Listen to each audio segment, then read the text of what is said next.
Break के बाद आप सभी का स्वागत है। छत्तीसगढ़ के स्वास्थ्य मंत्री टीएस सिंहदेव प्रदेश के डिप्टी सीएम बनाए गए हैं। कांग्रेस के महासचिव केसी वेणुगोपाल ने बुधवार देर शाम इसकी घोषणा की है। टीएस सिंहदेव को छत्तीसगढ़ का उप मुख्यमंत्री बनाए जाने पर मुख्यमंत्री भूपेश बघेल ने उन्हें बधाई देते हुए कहा है कि हम तैयार हैं। बता दें कि छत्तीसगढ़ में साल के आखिर में विधानसभा चुनाव होने हैं। इसे 5 महीने पहले ही कांग्रेस ने ये फैसला किया है। डिप्टी सीएम टीएस सिंहदेव ने कहा है कि आलाकमान ने जो आशीर्वाद दिया है उसे जिम्मेदारी और ईमानदारी से निभाऊंगा। उन्होंने ये भी कहा है कि सबको साथ लेकर बेहतर तालमेल के साथ पूरी मजबूती से काम करेंगे। पार्टी से जो भी जवाबदारी दी जाएगी उसे निभाते रहेंगे।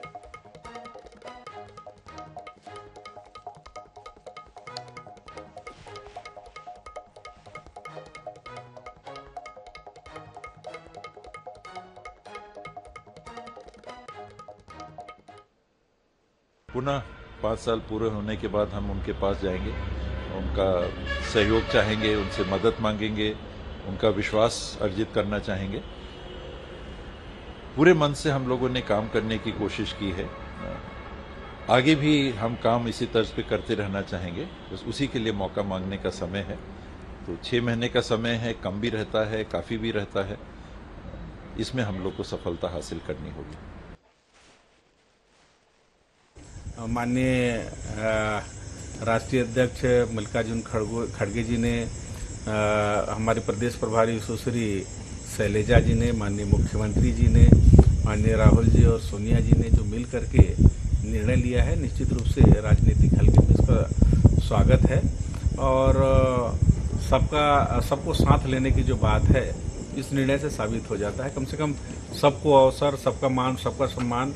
और भारतीय जनता पार्टी में तो किसी को हटा के बैठाने वाली बात है। टीएस सिंहदेव को छत्तीसगढ़ का डिप्टी सीएम बनाया गया है। दिल्ली में आयोजित कांग्रेस की बैठक के बाद ये बड़ा फैसला सामने आया।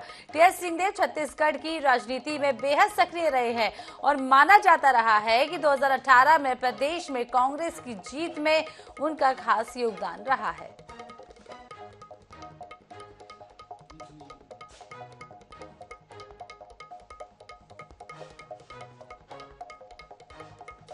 चलिए बात रायपुर की कर लेते हैं। बड़ी खबर, चुनाव से पहले कांग्रेस का बड़ा दाव, टीएस सिंहदेव को बनाया डिप्टी सीएम।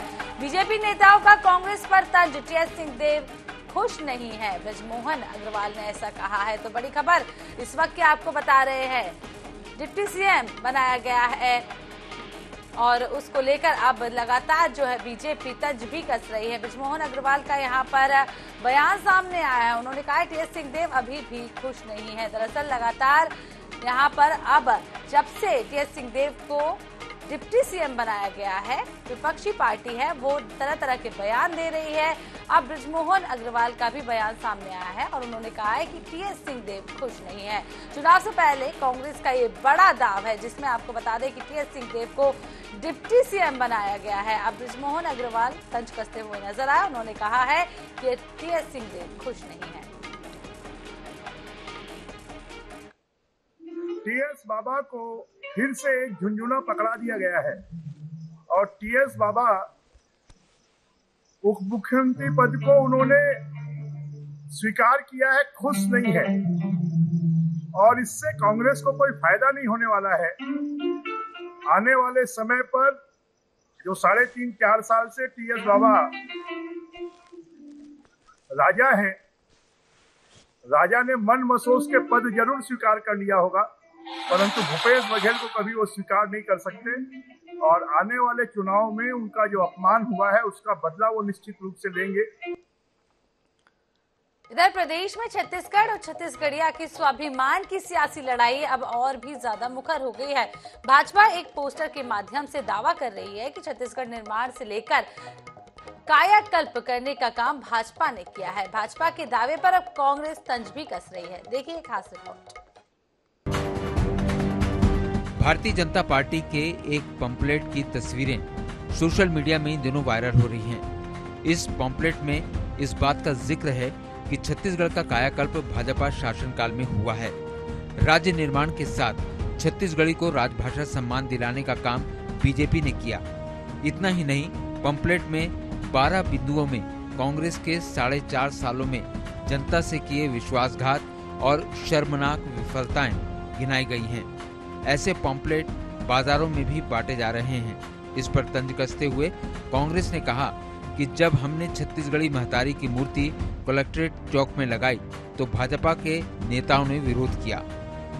देखिए, छत्तीसगढ़ महतारी के लोग तो तस्वीर बनाए नहीं थे। रायपुर में कलेक्ट्रेट में जब पहली बार मूर्ति की स्थापना हुई तो भारतीय जनता पार्टी के लोग विरोध कर रहे थे। दूसरी बात यह है कि अमित शाह जी पिछले समय आए थे एनआईए के उद्घाटन में, और जब अपने कार्यकर्ताओं सम्मेलन में हुआ, सौभाग्य से वो पोला का दिन था, वो नंदी का भी पूजा अर्चना की। उसके पहले 15 साल तक तो पूजा वूजा किए नहीं। तो छत्तीसगढ़ के जो परंपरा है, संस्कृति है, उसको अब देखा सीखे अपनाएंगे नहीं तो करेंगे क्या, मजबूरी है उनकी, लेकिन कर रहे हैं, अच्छी बात है। कभी तीजा में कोई रमन सिंह का पोस्ट तो आता नहीं था, अब सभी तीज त्योहार में पोस्ट आने लगे हैं। इधर पूर्व सीएम रमन सिंह ने कांग्रेस के छत्तीसगढ़ियावाद को राजनीति करार दिया है। उन्होंने कहा है कि छत्तीसगढ़ निर्माण का श्रेय अटल जी को जाता है, कांग्रेस ये भूल गई है। निर्माण भूल गया है। आपको मालूम है कि नहीं, छत्तीसगढ़ का निर्माण अटल बिहारी वाजपेयी ने किया। ये छत्तीसगढ़ महतारी को प्रेम सम्मान की बात कर रहे हैं, उसका निर्माण करने का श्रेय कांग्रेस को नहीं है, माननीय अटल बिहारी वाजपेयी जी को है, उनके नेतृत्व में। प्रदेश में चुनाव को अब कुछ ही महीने बचे हैं। ऐसे में छत्तीसगढ़ के दोनों प्रमुख सियासी दलों में छत्तीसगढ़िया हितैषी होने की होड़ नजर आ रही है। अब देखना होगा छत्तीसगढ़ महतारी चुनाव में किसकी नैया पार लगाती है। रायपुर से INS 24/7 के लिए स्वप्निल गौरखेड़े की रिपोर्ट। इधर छत्तीसगढ़ भाजपा ने चुनाव से पहले बूथ मजबूत करने के लिए कोशिशें तेज कर दी हैं। मेरा बूथ सबसे मजबूत अभियान के तहत पीएम मोदी से संवाद के बाद कार्यकर्ता अब मंडलों में जाकर बूथ सशक्तिकरण की दिशा में काम करेंगे। इसी कड़ी में दूसरे राज्यों के कार्यकर्ता अगले 1 सप्ताह तक मंडलों में रहकर काम करेंगे। प्रधानमंत्री नरेंद्र मोदी मंगलवार को मध्य प्रदेश के दौरे पर थे। उन्होंने भोपाल में देश भर के भाजपा कार्यकर्ताओं से सीधे संवाद किया और बूथ में काम करने वाले कार्यकर्ताओं को बूथ मैनेजमेंट की विशेष ट्रेनिंग दी। प्रशिक्षण में शामिल छत्तीसगढ़ के कार्यकर्ताओं के साथ मध्य प्रदेश, तेलंगाना, महाराष्ट्र, ओडिशा के करीब 400 कार्यकर्ता अगले 1 हफ्ते तक 405 मंडलों में रहकर बूथ मजबूत करने के लिए कार्यकर्ताओं को टिप्स देंगे। मंडलों के तहत आने वाले बूथों में घूमकर लोगों से भी रूबरू होकर बूथ सशक्तिकरण के लिए काम करेंगे। मेरा बूथ सबसे मजबूत, इसकी शुरुआत ही कल 27 तारीख को भोपाल से हुई है, जिसमें देश भर के विभिन्न स्थानों से कार्यकर्ता, विभिन्न प्रदेशों से कार्यकर्ता एकत्रित हुए थे। मोदी जी का उद्बोधन हुआ है, कार्य योजना उनको स्पष्ट हुई है, एक ट्रेनिंग सबका हुआ है। अब वो सब लोग देश भर के विभिन्न प्रांतों में जाएंगे। एक प्रांत के कार्यकर्ता दूसरे प्रांतों में जाएंगे, वहाँ मंडल के स्तर पर उनका निवास होगा। मंडलों में उनकी व्यवस्था, उनके प्रवास की सारी व्यवस्थाएं हुई हैं। हमारे कार्यकर्ता हैं, कार्यकर्ता के घर पर निवास करना है, उनको कार्यकर्ता के साथ घूमना है। मतलब संगठन आधारित पूरी प्रक्रिया, जिसके आधार पर हम अपने बूथ को मजबूत करने की दिशा में आगे बढ़ रहे हैं। मेरा बूथ सबसे मजबूत अभियान के तहत दूसरे राज्यों से आने वाले कार्यकर्ताओं के रुकने आदि की व्यवस्था स्थानीय स्तर पर की गई है। साथ ही मंडल प्रवास के दौरान दूसरे राज्यों से आने वाले कार्यकर्ता स्थानीय कार्यकर्ताओं के घर रात्रि विश्राम करेंगे। बीजेपी के देशव्यापी अभियान के तहत भाजपा जिन राज्यों में चुनाव होने हैं, उसके पहले बूथ मजबूत करने पूरा फोकस कर रही है। अब देखना होगा कि प्रधानमंत्री मोदी के संवाद के बाद छत्तीसगढ़ भाजपा प्रदेश में बूथ मजबूत करने में कितनी सफल हो पाती है। स्वप्निल गौरखेड़े, INS 24/7 रायपुर। इधर भाजपा के महाजनसंपर्क अभियान के तहत रायपुर के पश्चिम विधानसभा क्षेत्र में लाभार्थी सम्मेलन का आयोजन किया जाएगा। पंडित दीनदयाल ऑडिटोरियम में होने वाले इस कार्यक्रम में केंद्र सरकार की योजनाओं का लाभ मिलने वाले हितग्राहियों को सम्मानित भी किया जाएगा। साथ ही योजनाओं से हितग्राहियों के जीवन में किस तरह का बदलाव आया है, इस पर भी संवाद किया जाएगा। पूर्व मंत्री राजेश मूणत ने बताया है कि गुरुवार को पूर्व सीएम रमन सिंह दोपहर 3 बजे लाभार्थी सम्मेलन का शुभारंभ करेंगे। कार्यक्रम कार्यक्रम में बीजेपी के नेता कार्यकर्ता सहित सैकड़ों की संख्या में हितग्राही शामिल होंगे। दीनदयाल उपाध्याय ऑडिटोरियम में केंद्र सरकार की योजनाओं के लाभार्थियों का एक सम्मेलन, लाभार्थियों का अभिनंदन और उनके जीवन में उन योजनाओं से क्या लाभ हुआ, उनसे संवाद। यह कार्यक्रम दोपहर 3 बजे पूर्व मुख्यमंत्री डॉक्टर रमन सिंह जी शुभारंभ करेंगे।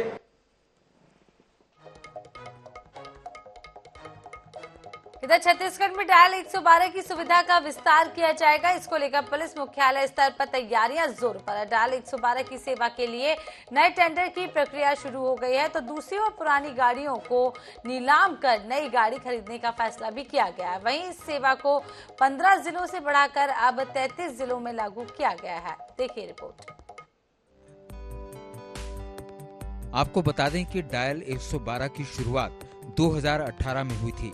तब से इसका कामकाज देख रही कंपनी का कार्यकाल अब खत्म होने को है। इससे पहले पुलिस मुख्यालय स्तर पर नए सिरे से टेंडर की प्रक्रिया जारी है। अभी डायल 112 की सेवा से पुलिस, स्वास्थ्य और दमकल की सेवाएं आम नागरिकों को मिल रही हैं। 5 वर्ष तक डायल 112 में संलग्न गाड़ियां भी अब कंडम हालत में आ चुकी हैं। वर्तमान में 250 गाड़ियों के माध्यम से डायल 112 की सेवा प्रदान की जा रही है। अब इन सभी गाड़ियों को नीलाम किया जाएगा और 400 नई गाड़ियां खरीदी जाएंगी। डायल 112 की सेवा को 5 साल हो चुके हैं और जो पुरानी कंपनी इसका संचालन कर रही थी, इसके लिए अब एक नया टेंडर किया जा रहा है। और जो पुरानी गाड़ियां थी, करीब 250 पुरानी गाड़ियां थी जो कि डायल 112 में संलग्न थी, उन सभी गाड़ियों की नीलामी की तैयारी की जा रही है। वहीं जो है अब 400 नई गाड़ियां खरीदने की तैयारी की जा रही है और डायल 112 की सेवा का विस्तार किया जा रहा है। पहले यह 15 जिलों में संचालित थी, लेकिन आने वाले दिनों में जब टेंडर हो जाएंगे उसके बाद 33 जिलों में डायल 112 की सेवा मिलेगी। और डायल 112 की सेवा में पुलिस, फायर के साथ साथ स्वास्थ्य विभाग की सेवाएं शामिल की गई है और आने वाले दिनों में और भी विभागों की सेवाएं इसमें शामिल की जा सकती है। कैमरामैन अविनाश चौबे के साथ मनोज नायक, INH न्यूज रायपुर। इधर रायपुर नगर निगम व स्मार्ट सिटी द्वारा विकास कार्यों के तमाम दावे किए जा रहे हैं और पाइपलाइन के नाम पर पूरे शहर समेत अब वार्डों को भी खोदा जा रहा है। केंद्रीय विद्यालय के सामने खोदी गई सड़क के आसपास के लोगों को काफी परेशानी हो रही है और स्कूली बच्चों के लिए अब बड़ी समस्या का कारण भी ये बन गया है। ड्रेनेज बनाने के लिए 10 फीट गहरी सड़क खोदकर ठेकेदार लापता हो गए हैं। देखिए इस पर खास रिपोर्ट।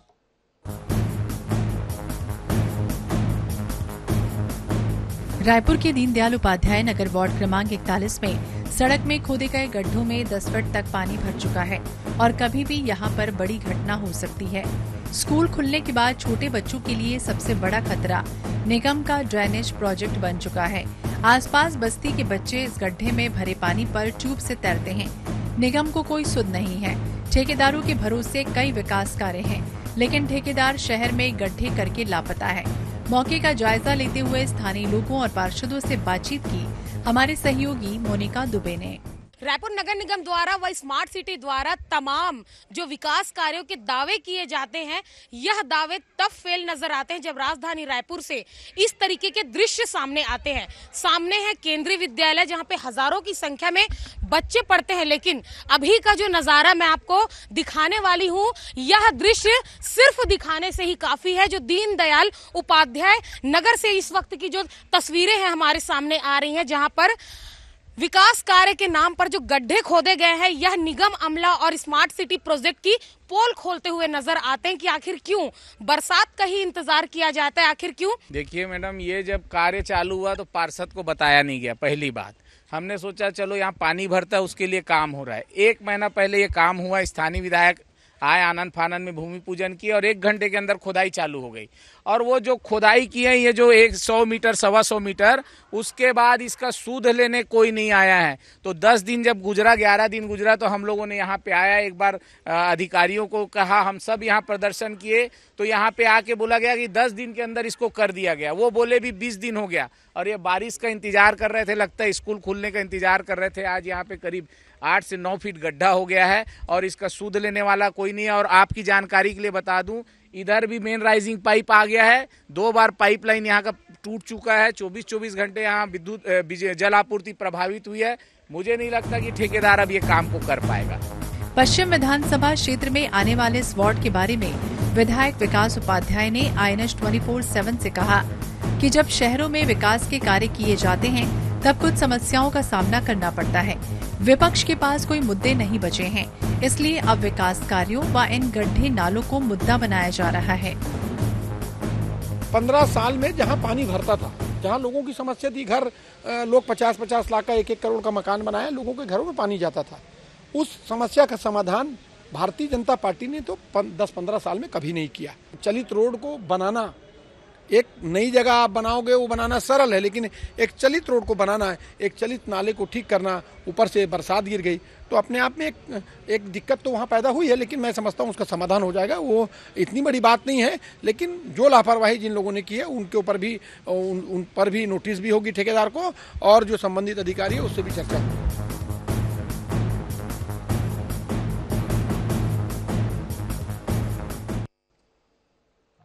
इधर दुर्ग जिले में संगनी घाट के पास धमदा और अहिवारा विधानसभा को जोड़ने के लिए शिवनाथ नदी में बन रहा पुल का स्ट्रक्चर अचानक से गिर गया। आमनेर और ननकट्ठी नाला के बीच संगनी घाट पर पिछले कुछ साल से पुल का निर्माण कार्य जारी था। इस पुल निर्माण में कितनी लापरवाही हो रही होगी, इसका इसी बात से अंदाजा लगाया जा सकता है कि पुल बनाने के लिए कोई स्ट्रक्चर खड़ा किया गया था, वो पहले ही बारिश में ढह गया है। जानकारी के मुताबिक इस पुल का निर्माण अभी तक हो जाना चाहिए था, लेकिन काम काफी धीमा हो रहा है। बताया जा रहा है कि 400 मीटर लंबे इस पुल के लिए 16 करोड़ रुपए की स्वीकृति भी मिली थी। अनुबंध के मुताबिक ठेकेदार को इस ब्रिज का निर्माण 11 अप्रैल 2022 में पूरा करना था, लेकिन ठेकेदार ने निर्माण में देरी की और पुल जून 2023 तक 70% भी नहीं बन सका।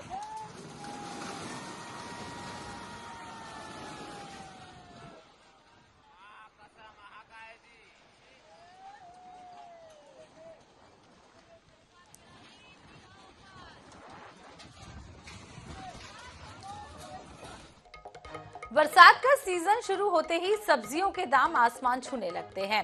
सप्ताह भर पहले तक 20 रुपए प्रति किलो के भाव से बिकने वाला टमाटर अब 100 रुपए प्रति किलो बिक रहा है। मंडी में थोक रेट में टमाटर 70 से 80 रुपए प्रति किलो के भाव में बिक रहा है। बीते मई महीने में टमाटर का भाव 10 रुपए प्रति किलो था। अचानक टमाटर के दाम 100 रुपए प्रति किलो तक पहुंचने से ग्राहक भी बेहद परेशान है। बाजार का जायजा लेकर व्यापारियों से बातचीत की हमारे संवाददाता मोहम्मद हसन ने। मानसून की शुरुआत हो गई है और मानसून का सबसे ज्यादा असर देखने को मिल रहा है वो है टमाटरों पर। टमाटर जो है वो गुस्से से लाल हो गया। आप देख सकते हैं कि किस प्रकार से जो टमाटर के दाम है वो लगातार बढ़ते जा रहे हैं। जो टमाटर आज से करीब एक सप्ताह पहले 30 से 40 रुपए किलो चल रहा था, अब उसके दाम जो है 80 रुपए और 100 रुपए किलो तक जो है टमाटर के दाम पहुंच चुके हैं। कुल मिलाकर टमाटर लेने वाले भी परेशान हैं और जो व्यापारी हैं इससे जुड़े हुए वो भी परेशान है। मुख्य वजह यही मानी जा रही है कि फसल जो है बारिश के चलते खराब हुई, जिसके चलते टमाटर के दाम जो है वो बढ़ गए हैं। व्यापारियों से ही बातचीत करेंगे। कितना रुपए दाम चल रहा है टमाटर का? टमाटर अभी 2000 क्रेट चल रहा है, हम लोग बेच रहे हैं 100 रुपए किलो। क्या अचानक दाम बढ़ने की वजह क्या है? दाम बढ़ने की वजह यह है कि बरसात आ गया, बरसात में गाड़ी रुक गया है। ग्राहकी पे कोई असर? ग्राहकों लोग तो बहुत परेशान है, बेचारे लोग खा नहीं पा रहे हैं। आपका धंधे पे कितना असर पड़ा है? पहले कितना मुनाफा हो रहा था, अभी क्या मुनाफा हो रहा है? पहले कुछ मुनाफा हुआ थी, अब तो कुछ नहीं हो रहा, लॉस हो रहे हैं। यहाँ पर टमाटर जो है वो ग्राहकों ने लेना छोड़ दिया, क्योंकि जिस प्रकार से दाम पहुँच गए टमाटर के, इससे कहीं ना कहीं ग्राहक भी परेशान है और व्यापारी भी कुल मिला करके परेशान हो रहे हैं। वहीं व्यापारियों का यही कहना है कि आने वाले 10 से 15 दिनों तक यही दाम जो है वो रहने वाले, इसके बाद ही उम्मीद है कि टमाटर के दाम जो है वो कम होंगे। कैमरामैन इकराम कुरैशी के साथ मोहम्मद हसन, INS 24/7 रायपुर। इधर आम आदमी पार्टी के प्रदेश सचिव और रायपुर पश्चिम के पूर्व प्रत्याशी उत्तम जायसवाल को अमानाका पुलिस ने गिरफ्तार कर जेल भेज दिया है। उत्तम के खिलाफ रायपुर कोर्ट ने स्थायी वारंट जारी किया था। दूसरी ओर इस पूरी कार्रवाई को आप पार्टी ने दुर्भाग्यपूर्ण बताया है। आप पार्टी ने जिला सचिव विजय झा ने कहा है कि रायपुर पुलिस राजनीतिक मामलों में द्वेषपूर्ण कार्रवाई कर रही है, ताकि 2 जुलाई को बिलासपुर में अरविंद केजरीवाल की महारैली को असफल किया जा सके।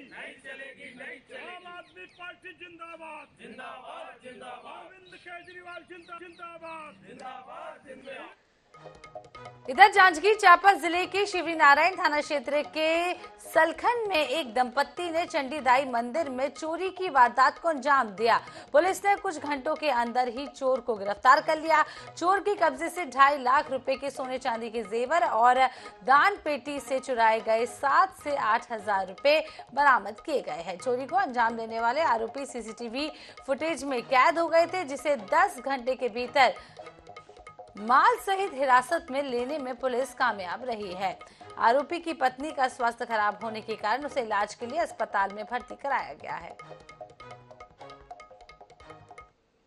बोर्दी के शांतिलाल गबेल नामक व्यक्ति पूर्व में भी बाराद्वार और खरसियां और शक्ति और थाना अकलतरा के इस प्रकार के मामलों में संलिप्त रहा है। सूचना पर से उसके सकूनत ग्राम बोर्दी में टीम के द्वारा जाकर उसको हिरासत में लेकर पूछताछ की गई, जिसमें आरोपी शांतिलाल गबेल द्वारा अपना अपराध स्वीकार किया गया। इधर दुर्ग कमिश्नर महादेव कावरे ने बेमेतरा जिले के औचक निरीक्षण पर पहुंचे, जहां उन्होंने संबलपुर तहसील कार्यालय में वर्षा मापी यंत्र का निरीक्षण किया। इस दौरान वर्षा मापी यंत्र में गड़बड़ियां भी मिली हैं, जिसे लेकर कमिश्नर महादेव कावरे ने संबंधित पटवारी को जमकर फटकार लगाई और पटवारी को निलंबित करने के आदेश भी जारी कर दिए।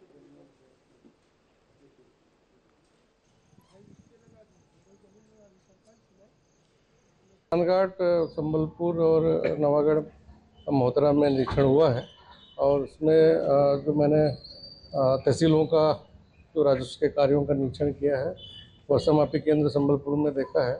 उसमें वर्षा मापी केंद्र बिगड़ा पड़ा है और संबंधित पटवारी टुमन लाल बंजारे को निलंबित करने के निर्देश दिए गए हैं।